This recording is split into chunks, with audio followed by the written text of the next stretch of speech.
Imagine करें कि आप एक बोट पर अपनी फैमिली के साथ नीले समुद्र में छुट्टियां गुजारने गए हैं। चारों तरफ दूर दूर तक पानी फैला हुआ है और सब कुछ नॉर्मल दिखाई देता हो, लेकिन तभी एक लम्हे में सब कुछ बदल जाए। अचानक समुद्र का पानी कहीं गायब हो जाए और आप समुद्र के नीचे की वीरान जमीन पर फंस जाएं। ऐसे में आपके दिमाग में कई सवाल आएंगे। आखिर समुद्र का सारा पानी कहाँ गया? क्या ये पानी दोबारा वापस आएगा? तो चलिए ये सभी सवालों के जवाब जानते हैं इस फिल्म से, जो आपको सांस रोकने पर मजबूर कर देगी। कहानी की शुरुआत में हम एक फैमिली को देखते हैं जो एक बोट पर कैरेबियन ओशन के बीच में मौजूद होते हैं। ये फैमिली बेन नाम के इस लड़के का बर्थडे सेलिब्रेट करने के लिए समुद्र के बीच में आए होते हैं, एक यादगार पल बनाने के लिए। वो सभी बहुत खुश थे, लेकिन उन्हें पता नहीं था कि ये खुशी कुछ ही देर की मेहमान है। कुछ पल के लिए सब कुछ नॉर्मल चल रहा होता है। जब वह सभी समुद्र का व्यू एंजॉय कर रहे थे तो बेन की मॉम समुद्र में स्विमिंग करने के लिए जंप कर देती है, जबकि बेन और उसके फादर फिशिंग करने में बिजी थे। लेकिन तभी अचानक से बेन की मॉम जूलिया को समुद्र में ऐसा फील हुआ जैसे कोई बड़ी सी चीज उसके आसपास चक्कर लगा रही हो। जब वह यहाँ वहां देखती है तो उसे कुछ भी नहीं दिखाई देता, लेकिन तभी अचानक से कोई उसे समुद्र के नीचे खींच लेता है और साथ ही उनके बोट पर जो इक्विपमेंट्स हैं वह तेजी से यहाँ वहां डायरेक्शन चेंज करने लग जाते हैं, जैसे कुछ बड़ा हो रहा हो। बेन और टॉम इस बदलते हालात को अच्छी तरह समझ नहीं पाते क्योंकि वह फिशिंग करने में बिजी होते हैं। वही जूलिया देखती है कि वह अपने बोट से कुछ ही सेकंड्स में काफी दूर आ गई है और वह डूब रही है। वह खुद को बचाते हुए टॉम को जोर जोर से आवाजें देने लगती है, लेकिन जूलिया बोट से काफी दूर होने की वजह से उस पर किसी का भी ध्यान नहीं जाता और यहाँ पर जूलिया को फील होता है कि समुद्र का पानी तेजी से पीछे की तरफ जा रहा है। जूलिया अपनी बेटी कैसी को आवाज देने लगती है, लेकिन कैसी हेडफोन लगाकर सनलाइट एंजॉय कर रही होती है। बेन, कैसी और टॉम को बिल्कुल भी नहीं पता होता कि जूलिया स्विमिंग करने समुद्र में उतरी है। जूलिया धीरे धीरे उनसे और दूर होती जा रही थी, लेकिन तभी खुशकिस्मती से टॉम को हल्की सी जूलिया की आवाज सुनाई देती है। वह जूलिया को देख लेता है और टॉम उसे बचाने के लिए फौरन पानी में जंप कर देता है। दूसरी तरफ बेन बोट का इंजन स्टार्ट करके उनके पास ले जाता है। लकीली टॉम जूलिया को डूबने से बचा लेता है। जब वह बोट के करीब पहुंचते हैं तो उसके बाद बेन और कैसी उन दोनों को बोट के ऊपर खींच लेते हैं और इस तरह से जूलिया की जान बच पाती है। अब बोट पर टॉम अपनी बेटी कैसी पर गुस्सा करता है। वह कहता है कि तुम्हारा ध्यान कहाँ था? मैंने तुमसे कहा भी था कि जब तुम्हारी मॉम स्विमिंग करने समुद्र में उतरेगी तो तुम्हें उस पर नजर रखनी है। कैसी सॉरी करती है और कहती है कि मैंने हेडफोन पहन रखे थे। खैर, अब जूलिया सेफ थी। टॉम कहता है कि अब कोई भी बिना बताए स्विमिंग करने नहीं जाएगा और अगर कोई जाएगा भी तो पहले किसी न किसी को इन्फॉर्म करेगा। वो सभी टॉम की बात पर अग्री हो जाते हैं और अब रात होने वाली होती है, इसीलिए वह सब बेन की बर्थडे सेलिब्रेट करने के लिए तैयारी करने लगते हैं। रात को बर्थडे सेलिब्रेट करने के बाद कैसी के बॉयफ्रेंड का वीडियो कॉल आ जाता है। कैसी उसे बताती है कि वो सभी बोट में काफी एंजॉय कर रहे हैं, लेकिन उसका बॉयफ्रेंड कैसी से कहता है कि तुम सभी को जल्दी से सरफेस पर आना चाहिए। यहाँ टीवी में बता रहे हैं कि कुछ बहुत ही बड़ा होने वाला है जो पूरी दुनिया के लिए बहुत ही अनयूजुअल होगा।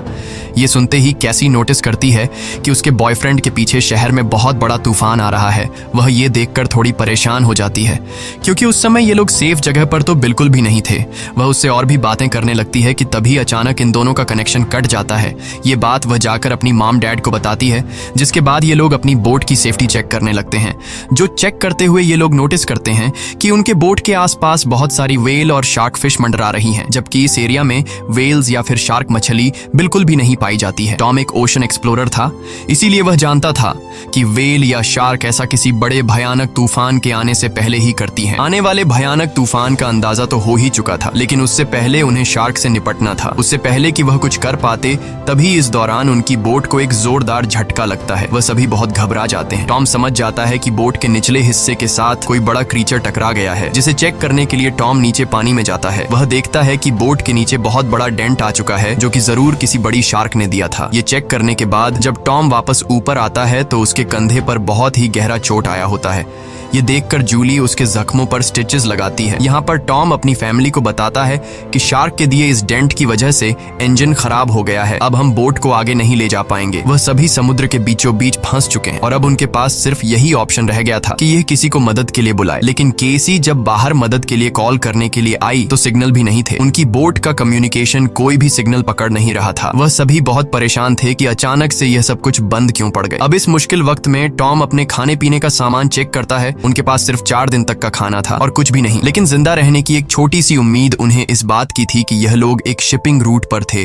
और यहाँ से कोई न कोई शिप इन्हें गुजरते हुए देख लेगा, जिसके बाद वह इसे बचा लेंगे। अब उनकी इन्हीं बातों बातों के दौरान उन्हें बाहर से एक जोरदार आवाज सुनाई देती है। जब उन्होंने बाहर जाकर देखा तो एक बड़ा सा मीटियोरॉइड इन्हीं की तरफ आ रहा था। वह उनकी शिप से टकरा सकता था और उससे बचने के लिए टॉम जल्दी से अपनी बोट का इंजन स्टार्ट करता है, लेकिन वह जानता था कि अगर उसने ऐसा किया तो उसकी बोट बर्बाद हो जाएगी, और ऐसा ही होता है। उनकी बोट का इंजन पूरी तरह से डैमेज हो गया, लेकिन उनके पास कोई दूसरा ऑप्शन था ही नहीं। अगर वह इंजन स्टार्ट करके बोट को आगे नहीं ले जाता तो वह मीटियोरॉइड सीधा इनसे टकरा जाता। टॉम देखता है कि आसमान में से गिरने वाली ये ऑब्जेक्ट्स असल में सैटेलाइट थीं, इसीलिए अचानक रेडियो और टेलीफोन्स के सिग्नल्स ने काम करना छोड़ दिया है। वह सभी इस हादसे से पूरी तरह संभल नहीं पाए थे कि तभी एक दूसरा मीटियोरॉइड भी उनकी तरफ बढ़ने लगा। अब अपने आप को बचाने के लिए ये लोग कुछ और कर नहीं सकते थे, इसीलिए यह बोट के निचले हिस्से में जाकर लाइफ जैकेट पहन लेते हैं ताकि अगर बोट पलट भी जाए तो वो सभी पानी में डूबे नहीं। जब वह बोट के अंदर होते हैं तो बोट बहुत ही तेजी से झटके खाने लगती है।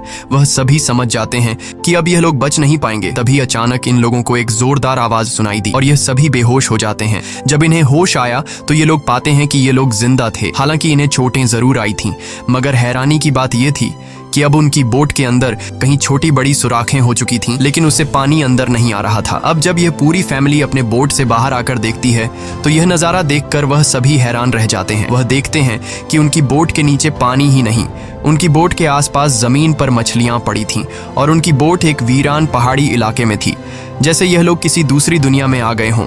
यह जगह पूरी तरह से बदल चुकी थी।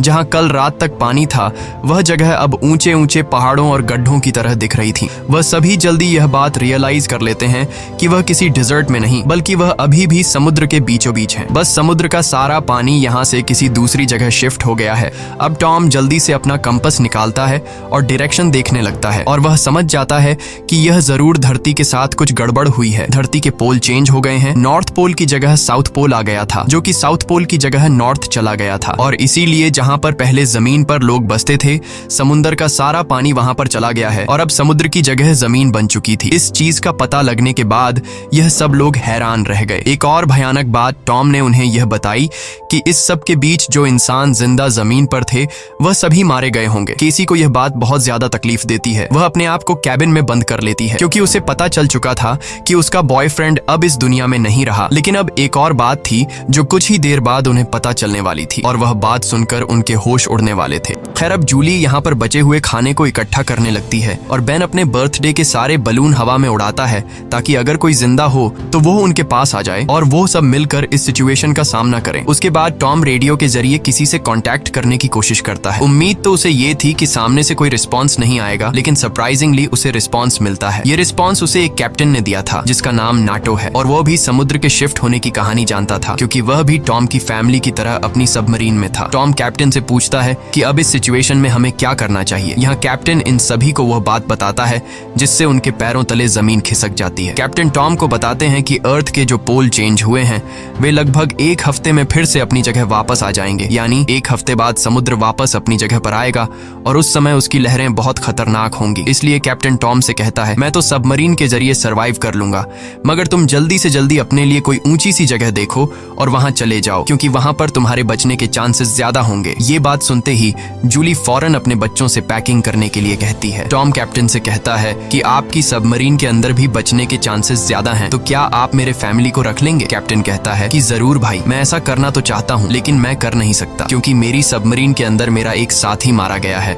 और यहाँ पर सिर्फ 2 लोगों की ही जगह है। मैं एक आदमी को तो रख सकता हूँ, लेकिन फिर भी एक बाहर ही रहेगा। और यहाँ पर टॉम कैप्टन से रिक्वेस्ट करता है कि प्लीज आप मेरे दोनों बच्चों को किसी तरह से रख लें, इसके बदले में आपको हमारे पास बचा सारा खाना दे दूंगा। जिसके बाद कैप्टन उसकी बात मान लेता है और कैप्टन टॉम को मैन्युअली मैप पर अपना लोकेशन समझा देता है। उसके बाद टॉम उस सबमरीन की लोकेशन का अंदाजा लगाता है और वो अपनी वाइफ को बताता है कि हम सिर्फ 2 दिन में वहां तक पहुंच जाएंगे, यानी ये समुद्र का पानी वापस आने से पहले हम अपने बच्चों को सही सलामत वहां तक पहुंचा सकते हैं और इस तरह से हमारे दोनों बच्चों की जान बच सकती है। अगली सुबह ये पूरी फैमिली अपने सफर के लिए तैयार थी, तो टॉम देखता है कि दूर से एक अजीब सा आदमी अपने डॉग के साथ उनकी तरफ चला आ रहा है। टॉम देखता है कि वह आदमी घायल है, इसलिए टॉम ने उसकी मदद करनी चाहिए। वो पानी की बोतल लेकर उसके पास जाता है। इस आदमी ने टॉम का पानी पीने के बाद उसका शुक्रिया अदा करने के बजाय उल्टा उस पर अटैक कर लेता है और ये चीज दूर खड़ी जूली भी देख लेती है। तो आदमी अपने पास पड़े हुए चाकू से टॉम पर हमला करके उसकी जान ले लेता है। उसके बाद वो आदमी जूली की तरफ बढ़ता जाता है। अब अपने हस्बैंड को तो वो नहीं बचा पाई, लेकिन जल्दी से वो बोट के अंदर जाती है और कैबिन में अपने दोनों बच्चों को लॉक कर देती है। उसके बाद वो केसी को एक फ्लेयर गन देती है और कहती है कि इसका यूज तब करना जब हम बहुत ही मुश्किल हालत में हों। अब ये बात कर ही रहे थे कि वह आदमी उनकी बोट तक भी पहुंच जाता है और उससे बचने के लिए जूली बाथरूम के अंदर चली जाती है। अब यहाँ पर वो किलर उनकी बोट पर सर्च करना शुरू कर देता है और जैसे ही उसे यहाँ खाना मिलता है वह खाना शुरू कर देता है। वह खाने पर ऐसा टूट पड़ता है जैसे वह पिछले कई दिन से भूखा हो। खाना खाने के बाद जब वह जूली को ढूंढने लगता है,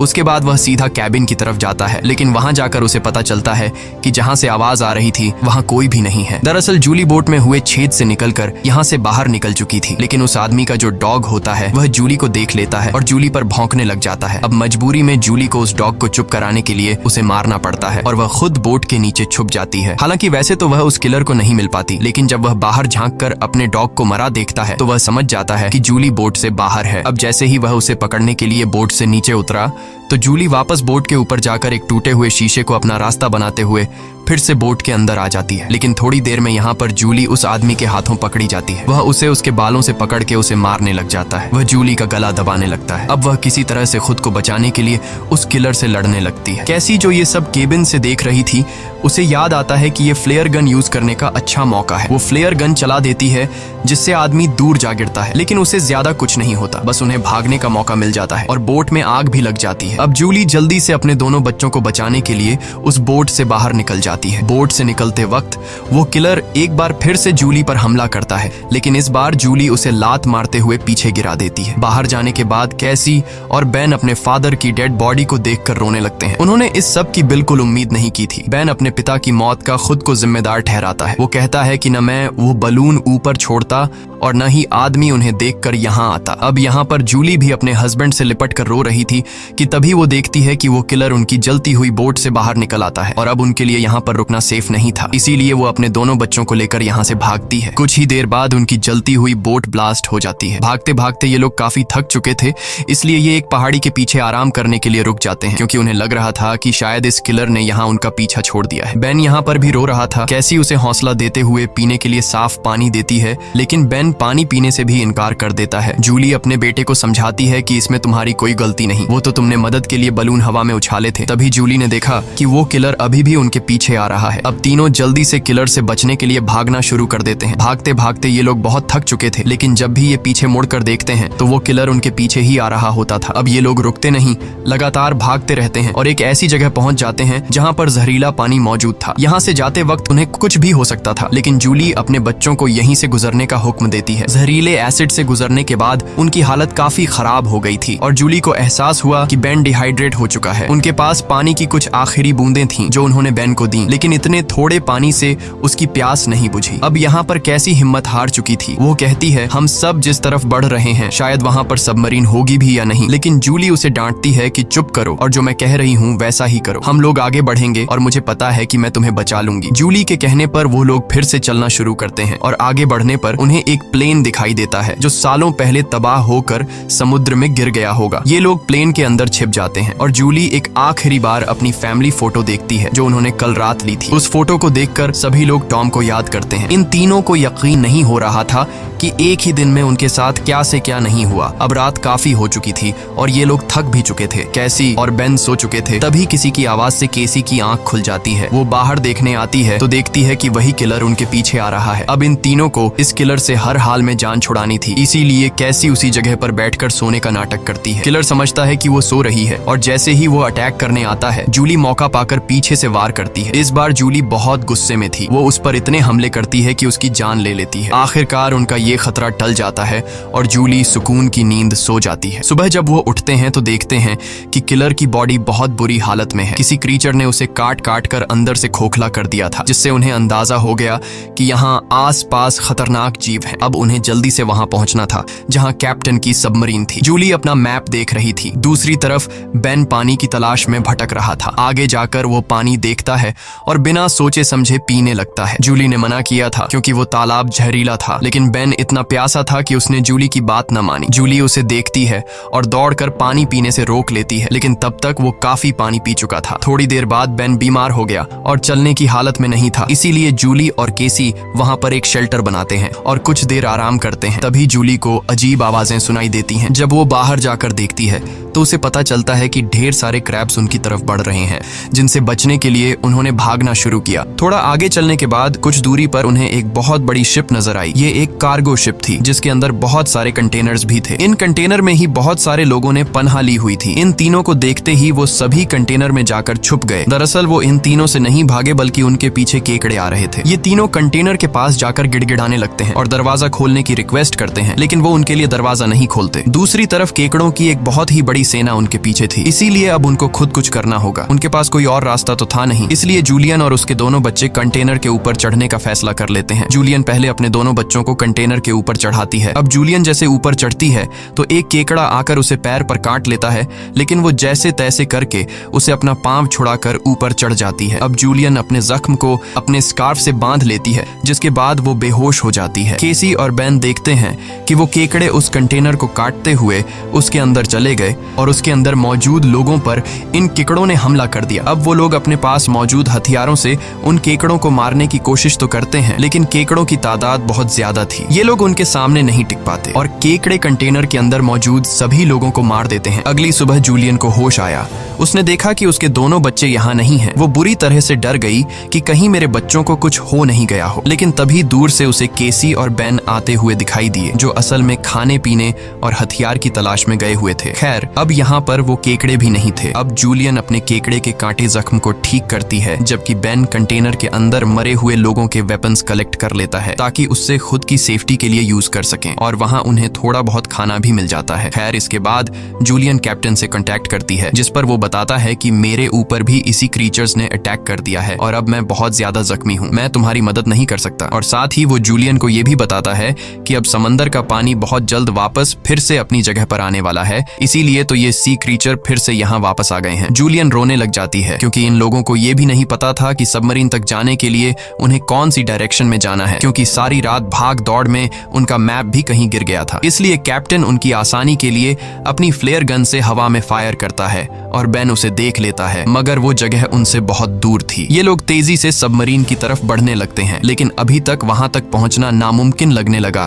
क्योंकि वहां पहुंचने तक उन्हें एक चट्टानी रास्ते से गुजरना पड़ता है, जहां से गुजरते हुए उन्हें शायद फिर से उन केकड़ों का सामना करना पड़ सकता है, जिससे उनकी जान जा सकती थी। अब केसी को भी अपनी माँ पर तरस आने लगता है कि उनकी माँ का क्या होगा। कैप्टन तो हम तीनों में से मुझे और मेरे भाई को सबमरीन में रख लेगा, लेकिन जूलियन का क्या होगा, क्योंकि अब कुछ ही देर में पानी आने वाला है। जूलियन केसी से कहती है कि तुम्हें ये सब सोचने की जरूरत नहीं, जब हम सब मरीन तक पहुंच जाएंगे तो वहां डिसाइड करेंगे कि हमें क्या करना है, और कहती है कि चलो आगे बढ़ो। वहां से आगे बढ़ते हुए उनकी किस्मत उन्हें एक बार फिर से धोखा देती है। वहां पर लैंडस्लाइड होने लगती है, जहां जूलियन जो सबसे पीछे थी उसके आगे आकर एक बड़ा सा पत्थर गिर गया और वो वहीं पर फंस जाती है। अब केसी अपनी माँ के बिना आगे नहीं बढ़ना चाहती थी, लेकिन वो उसे कसम देती है कि तुम हर हाल में खुद को और अपने भाई को बचाओगी। अब इसीलिए केसी अपने भाई को लेकर आगे बढ़ने लगती है। जब वो लोग सबमरीन तक पहुंचते हैं तो उन्हें वहां पर कोई भी नहीं मिलता। ये दोनों जोर जोर से सबमरीन का दरवाजा खटखटाने लगते हैं, लेकिन तभी पीछे से कैप्टन आता है, जो बुरी तरह से जख्मी था। कैप्टन ने बताया कि देखो, सबमरीन में 3 लोग बैठ सकते हैं और मेरे बचने के चांस बहुत कम है, इसीलिए अगर मैं सबमरीन में बैठकर पानी से बचते हुए ऊपर सरफेस तक पहुंच भी जाता हूं तब भी मैं नहीं बच पाऊंगा। ये बात सुनकर केसी जल्दी से वापस पीछे मुड़ गई और तेजी से जूलियन की तरफ आने लगी। वहां फिर से उन केकड़ों का सैलाब आने लगता है, जहां पर जूलियन अपनी गन से उन सबको शूट करने लगती है, लेकिन कुछ ही देर में उसकी बुलेट्स खत्म हो जाती हैं। अब इससे पहले कोई क्रीचर आकर उस पर हमला करता, केसी ऊपर से उसे हाथ देती है और आखिर उसकी मदद से जूली यहाँ से बाहर निकलने में कामयाब हो जाती है और यह लोग जल्दी से भागते हुए सबमरीन तक आ जाते हैं। अब यह लोग बिना ज्यादा वक्त गवाए सबमरीन के अंदर बैठ जाते हैं और वो भयानक केकड़े भी उनके पीछे आ जाते हैं, लेकिन तभी एक बहुत ही बड़ी भयानक समुद्री लहर उन्हें अपनी तरफ आती हुई दिखाई देती है, जो कई 100 मीटर ऊंची थी, दिखने में बहुत ही खतरनाक लग रही थी। वह तेजी से जोरदार तरीके से उनके सबमरीन से आकर टकराती है, जिससे यह लोग बेहोश हो जाते हैं। जूली को जब होश आया तो हैरानी की बात थी कि उनकी सबमरीन पानी में नहीं थी, बल्कि समुद्र की वह बड़ी लहर उनकी सबमरीन को बहाकर एक शहर में ले आई थी, जो कि पूरी तरह से तबाह हो चुका था, जिसे देखकर साफ समझ आ रहा था कि जमीन से अब इंसानों का सफाया हो चुका है। और बस यही सीन दिखाते हुए ये फिल्म खत्म हो जाती है। अगर वीडियो आपको अच्छी लगी हो तो हमारे चैनल को सब्सक्राइब और वीडियो को लाइक जरूर कीजिएगा। मिलते हैं अगली वीडियो में।